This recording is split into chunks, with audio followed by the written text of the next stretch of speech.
Welcome back, it's Smashboss here, and in this video I wanna talk about the two Yoshi Noteblock glitches that are already showcased in a smaller video. So the first one is a weird fact. It's pretty simple. It's just weird that if you have a big Yoshi egg in a Noteblock and then there's one row of free space above the Noteblock and then one row of ground, what I would have expected to happen is that the Yoshi egg cannot spawn or spawns and disappears again because there's not enough space right there. However, what actually happens is that it goes through the ground and opens up at the top. This doesn't work the other way around, so if you have the Noteblock on top, the Yoshi egg won't go through the ground. Also, if the ground is directly above the Noteblock, the Yoshi egg doesn't even spawn. And if there's more than one row of ground, like for example right here or right there, the Yoshi egg also doesn't spawn because this ground then blocks the Yoshi egg. If it's there, it's okay because then there's enough free space in the gap right here.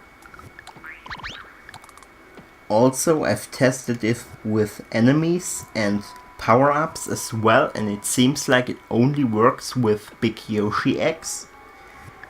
What I also figured out when I experimented with this glitch is something completely different. It doesn't have anything to do with that glitch in particular. However, I figured out a new way to use RNG or to generate RNG in Mario Maker.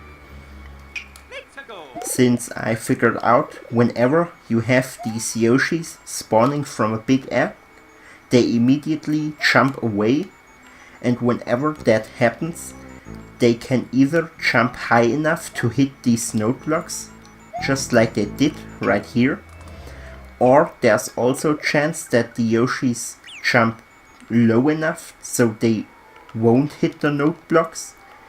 And with a setup like this, you can actually get 4 different results. Either both Yoshis will hit their Noteblock, or both Yoshis will not hit their Noteblock. But it can also happen that only this Yoshi will hit the Noteblock, or only the Yoshi on that side will jump high enough.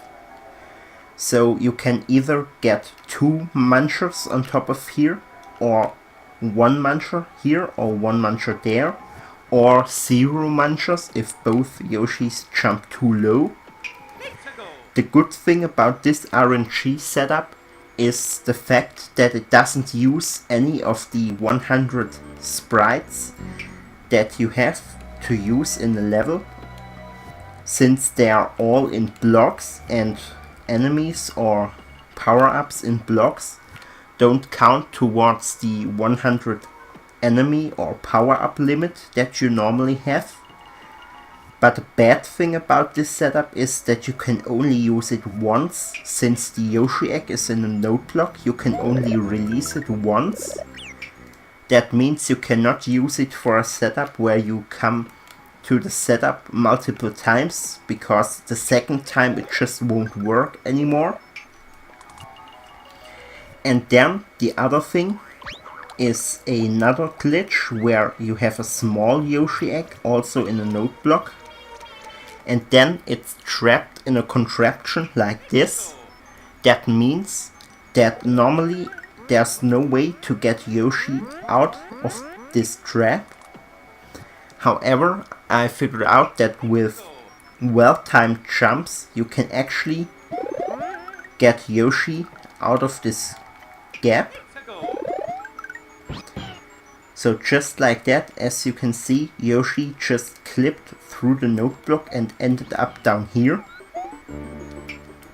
I cannot really describe the timing for this. The best that I can do is that I figured out that if you listen to the timing whenever Yoshi jumps on a Noteblock in this contraption, it at least feels to me like that's a good timing for these Yoshi jumps. So if you try to jump towards this note block with the same timing that Yoshi uses, then you can achieve this effect. I don't know if that's just me or if that's actually the timing, but at least I think that's a good point to start if you want to practice this glitch.